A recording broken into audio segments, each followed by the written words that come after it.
Painted painless learning. નમસ્કાર વિદ્યાર્થી મિત્રો, સ્વાગત કરું છું તમારું પેઇન્ટેડ લર્નિંગમાં. આજના વિડીયોમાં આપણે કરવાના છીએ પ્રકરણ 3 યામ ભૂમિતિ વિભાગ સી. ડિયર સ્ટુડન્ટ્સ, પહેલા ચેપ્ટરનો તમારો ખૂબ સારો શું કહેવાય કે ફીડબેક હતો અને બહુ સરસ રીતે તમે લોકો જોડાયા, એટલે મજા આવી. એટલી સરસ વ્યૂ આવી, એટલી સરસ લાઇક આવી, સબસ્ક્રાઈબર્સ વધ્યા, એટલે અમને મોટિવેશન મળ્યું કે ભાઈ ધોરણ 9 માટે કામ કરવા જેવું છે. સો તમે પહેલી વખત આ ચેનલમાં આવ્યા હો તો ચેનલ સબસ્ક્રાઈબ કરો, વિડીયો લાઇક કરો અને પેઇન્ટેડ એપ્લિકેશન ડાઉનલોડ કરો. પેઇન્ટેડ એપ્લિકેશનની અંદર તમે એવા લાઈવ લેક્ચર ભણી શકશો કે જેમાં ઘરે બેઠીને ગણિત હોય, વિજ્ઞાન હોય, સમાજ હોય, ઇંગ્લિશ હોય કે ગુજરાતી હોય, ડાઉટ હશે તો માઇક ઓન કરીને ડાઉટ પૂછી શકશો અને ટીચરને તમે ડાઉટ પૂછીને તમારા ડાઉટ સોલ્વ કરીને તમે સારા માર્ક્સે પાસ થઈ શકશો. તો હમણાં જ પેઇન્ટેડ ડાઉનલોડ કરો, જેની લિંક અહીંયા આઈ બટનમાં પણ આવે છે અને ડિસ્ક્રિપ્શનમાં પણ આપેલી છે. અને આની જવાબવાળી PDF તમને ટેલિગ્રામ ચેનલમાં મળી જશે, જેની લિંક નીચે આપેલી છે. તો આપણે પ્રકરણ નંબર 3નો વિભાગ સી કરીએ છીએ. શું કીધું કે ભાઈ કોષ્ટકમાં આપેલા બિંદુઓ કયા ચરણમાં અથવા કયા અક્ષ પર છે તે જણાવો અને તમારા જવાબની ચકાસણી બિંદુઓના યામના સમતલમાં દર્શાવીને કરો. એટલે આપણને અહીંયા આલેખ આપ્યો છે, બેઝિકલી આલેખ પૂરવાનો છે. તો અહીંયા પેલું આપણને આપ્યું છે -2 અને 5. હવે વિદ્યાર્થી મિત્રો, અલ્પવિરામની જે આગળ હોય એને x કહેવાય, અલ્પવિરામની પાછળ હોય એને y કહેવાય. ધોરણ 10ની અંદર તમારે યામ ભૂમિતિ 7મું ચેપ્ટર ગણિતમાં આવશે અને 6 અને 8 માર્ક્સનું સ્ટાન્ડર્ડ મેથ્સ અને બેઝિક મેથ્સ વાળાને પૂછાશે. સો તમારે આ બેઝ છે, ત્યાં તમારે આના કરતાં ઘણા અઘરા દાખલા આવશે જે તમારે કરવાના છે, પણ આ આવડશે તો એ ઇઝી પડશે. તો હવે તમને ખબર હોવી જોઈએ કે અલ્પવિરામની આગળ x છે અને પાછળ શું છે y. એટલે એક્સમાં આપણે જોવાનું -2 અને વાયમાં જોવાનું 5. તો હવે વિદ્યાર્થી મિત્રો, આ આલેખ આપણી આગળ છે. અહીંયા વચ્ચે ઉગમ બિંદુ હોય જેનો ઓરિજિન કહેવાય અને પછી આપણે આલેખમાં લખવાનું 1. તમને યલો અક્ષર નહીં દેખાય એટલે હું બ્લેક કરી નાખું. 1, પછી આગળ કરીએ આપણે 2, પછી 3, 4, 5, 6, 7, 8. 1, 2, 3, 4, 5, 6, 7, 8 આપણે લખી નાખ્યા. ઓકે, તમને હજી આપણે એક બિંદુ લખી નાખીએ 9. આ જે આડી લાઈન છે એને x અક્ષ કહેવાય, એટલે અહીંયા હું x લખું છું. ઊભી લાઈન છે એને y અક્ષ કહેવાય, એટલા માટે હું અહીંયા એ લખું છું. એટલે અહીંયા લખું છું -1. આપણે આને બ્લેક કલરમાં કરી નાખીએ, ટૂમ -1, -2, -3, -4, -5, -6. પછી y અક્ષની અંદર અહીંયા આપણે લખીએ 1, આ 2, 3, 4 અને 5. નીચે આવશે માઇનસ વાળી સંખ્યા, -1, -2, -3, -4 અને -5. ક્લિયર થઈ ગયું? ઓકે, હવે વિદ્યાર્થી મિત્રો આપણે આલેખ દોરવાનું શરૂ કરીએ. પેલું શું કીધું? -2 એટલે કે x અક્ષમાં જોવાનું અને 5. તો -2 ક્યાં છે? અહીંયા છે, બરાબર, અને 5 ક્યાં છે? અહીંયા છે. એટલે આપણે એક સીધી લાઈન દોરીએ, બરાબર. આ આપણે કહીએ સીધી લાઈન, ટૂમ. પહેલાં આપણે ટપકું કરી નાખીએ. હવે લાઈન દોરું તો આવશે સીધું. હા, આવી ગયું. હાલો, ટૂમ અને આ આડી લાઈન. તો આ જે બિંદુ મળ્યું -2 અને 5, ડન છે.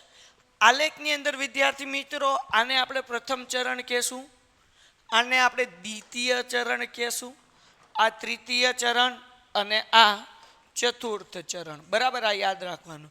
તો આ બિંદુ આપણને ક્યાં મળ્યું છે? દ્વિતીય ચરણમાં. એટલે આપણે અહીંયા બિંદુનું સ્થાન જે છે એ લખવાનું છે. બિંદુનું સ્થાન આપણે શું લખશું ભાઈ? દ્વિતીય ચરણ. ડન છે.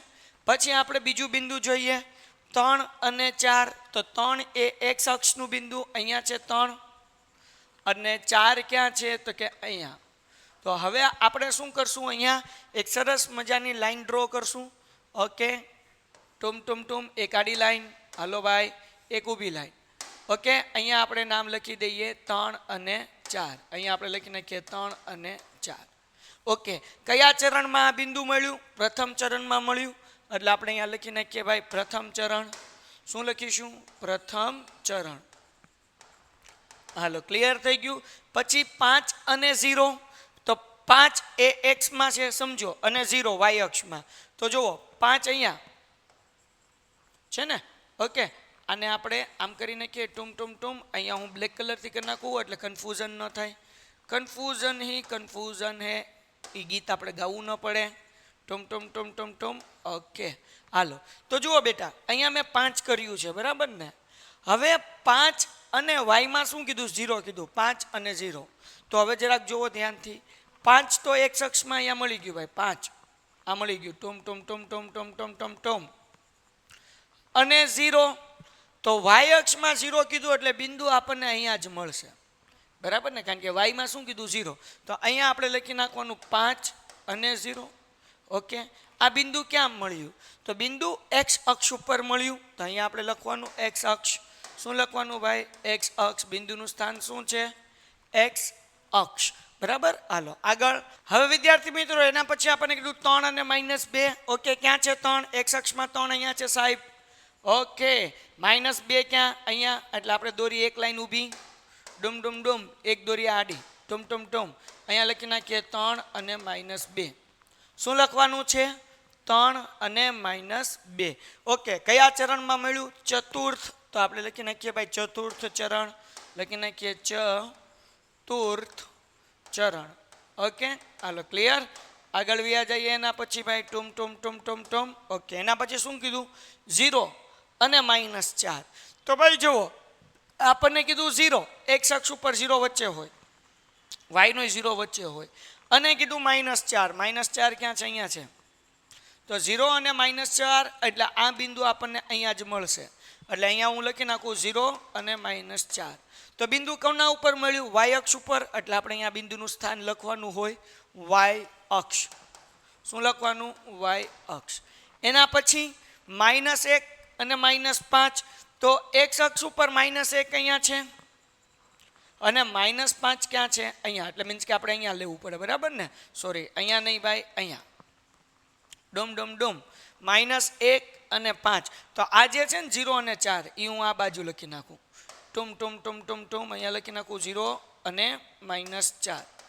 ઓકે હાલો, તો અહીંયા આપણને કીધું હતું -1 અને -5. એટલે આપણે લાઈન ડ્રો કરી નાખીએ ફટાફટ. આ -1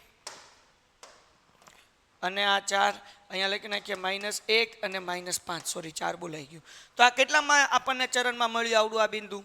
તો કે ભાઈ ત્રીજા ચરણમાં મળ્યું ને. તો આપણે અહીંયા લખશું તૃતીય ચરણ. શું લખશું ભાઈ? તૃતીય ચરણ. ટુમ ટુમ ટુમ. કલર ચેન્જ થાવ ભાઈ. તૃતીય ચરણ બરાબર. તો આવી રીતના આ દાખલો અહીંયા પૂરો થાય છે. બહુ ઇઝી છે, જરાય અઘરું નથી. તમારે અહીંયા ખાલી બિંદુનું સ્થાન લખવાનું છે. હવે બીજો દાખલો. આ તો સાવ ઇઝી. આપણે આ બિંદુ આપ્યા છે એના યામ લખવાના છે. તો પહેલાં એ આપ્યું છે. તો એ બિંદુ ક્યાં આપ્યું છે? તો કે એ બિંદુ આપણને અહીંયા આપ્યું છે ભાઈ. ટુમ ટુમ ટુમ. ઓકે, ઊભી લાઈન દોર નાખો એટલે આપણને વધારે સરસ રીતે સમજાય. હવે જો પહેલાં એક્સ યામ લખવાનું બેટા. એક્સ યામ કેટલા છે? 2. અને અહીંયા શું કહેવાય? વાય યામ કેટલું છે? 3. એટલે એ બિંદુના યામ કેટલા થાય? એક્સમાં 2 થાય અને વાયમાં 3 થાય. એટલે અહીંયા લખવાનું 2,3. તો અહીંયા હું લખી નાખું ભાઈ 2,3. ટુમ ટુમ ટુમ. હાલો ભાઈ કલર પાછો ચેન્જ કરીએ. હવે બી બિંદુ. બી બિંદુ ક્યાં છે ભાઈ? બિંદુ મારી અહીંયા છે. તો પહેલાં આપણે ઊભી લાઈન કરી નાખીએ. ઓકે, આડી લાઈન કરી નાખીએ. હવે જુઓ ભાઈ, એક્સ અક્ષ પહેલાં લખવાનું. એક્સમાં શું છે? -2. એટલે અહીંયા લખી નાખું -2. અને વાયમાં શું છે? -4. એટલે આ આપણને શું મળે? -2 અને -4. એટલે અહીંયા હું લખી નાખું ભાઈ -2 અને -4. પછી આપણે જોઈએ સી બિંદુ. સી બિંદુ ક્યાં છે ભાઈ? સી બિંદુ સી બિંદુ સી બિંદુ અહીંયા ઠેઠ છે. એટલે એક ઊભી લાઈન કરીએ. તમને યલો કલર નહીં દેખાય એટલે હું કલર કરું છું ચેન્જ. ટમ ટમ ટમ. હાલો ભાઈ સી અને અહીંયા. ઓકે, પહેલાં એક્સ અક્ષનું બિંદુ લખવાનું. તો એક્સમાં શું આવે છે? -3 અને વાયમાં શું આવે છે? 5. તો બિંદુ સીના શું યામ મળશે? -3 અને 5. એટલે અહીંયા લખી નાખીએ -3 અને 5. પછી ડી બિંદુ જોઈએ. ડી બિંદુમાં શું છે ભાઈ? D D D. તો કે ડી અહીંયા જ છે ભાઈ. ટમ ટમ ટમ ટમ ટમ ટમ ટમ ટમ ટમ ટમ ટમ ટમ ટમ. હવે સમજવા જેવું. જુઓ ભાઈ, અહીંયા આપણને જે છે એક્સ અક્ષ ઉપર 4 મળે છે અને એક્સ અક્ષ ઉપર છે એટલે વાય કેટલું લેવાનું 0. એટલે આપણે શું લખવાનું 4 એક્સ અક્ષનું બિંદુ અને વાય ઉપર ક્યાંય નથી એટલે એનો 0 લેવાનું. એટલે આપણે અહીંયા લખશું 4 અને 0. ડુમ ડુમ ડુમ. સનેડો દેખાઈશ લાલ લાલ સનેડો નથી દેખાતો ભાઈ. 4 અને 0. હવે આપણે વાત કરીએ ઈ બિંદુની. ક્યાં છે ઈ બિંદુ? તો કે સાહેબ ઈ બિંદુ છે ચલાવ મંગલ અકુબા જાદુગર અહીંયા છે ભાઈ. Tom Tom Tom. ઓકે તો જુઓ ભાઈ એક્સ અક્ષ કાંઈ નથી એટલે 0 અને વાય શું છે -2. એટલે ઈ બિંદુમાં આપણે શું લખવાનું 0 અને -2. તો અહીંયા હું લખી નાખું 0 અને -2. એફ બિંદુ શું છે એફ? તો કે સાહેબ એફ બિંદુ અહીંયા છે. Tom Tom Tom Tom Tom Tom Tom Tom Tom. Colour કરીએ સનેડો. ઓકે હાલો ભાઈ પહેલાં ઊભી લાઈન કરી નાખીએ પછી કરી નાખીએ આડી લાઈન. આપણને બહુ આવડે નહીં તમે હોશિયાર બોલો. એક અક્ષમાં કયું બિંદુ છે બેટા? તો એક અક્ષમાં 5 છે. ઓકે વાયમાં કેટલું છે -4. તો આને આપણે શું લખશું 5, -4. લ્યો દાખલો થઈ ગયો પૂરો. સો ડિયર સ્ટુડન્ટ્સ અગર તમે સરસ મજાનું ગણિત વિજ્ઞાન સમાજ ઇંગ્લિશ ગુજરાતી બધા વિષય ભણવા ઈચ્છતા હો તો પેન્ટેડ એપ્લિકેશન ડાઉનલોડ કરો જેની લિંક નીચે ડિસ્ક્રિપ્શનમાં આપેલી છે. અને સૌથી અગત્યની બાબત આ બધાય દાખલા આપણે લાઈવ લેક્ચરની અંદર ભણવાના છીએ. તમને ડાઉટ હશે એ શરૂ લાઈવ લેક્ચરે તમે માઇક ઓન કરીને પૂછી શકશો. સો ખાસ પેન્ટેડ ડાઉનલોડ કરો, ચેનલ સબસ્ક્રાઈબ કરો, વિડીયો લાઈક કરો. મળીએ છીએ નેક્સ્ટ ચેપ્ટરના નેક્સ્ટ વિભાગના સમ સાથે. ત્યાં સુધી ગુડ બાય એન્ડ ધન્યવાદ. Painted Painless Learning.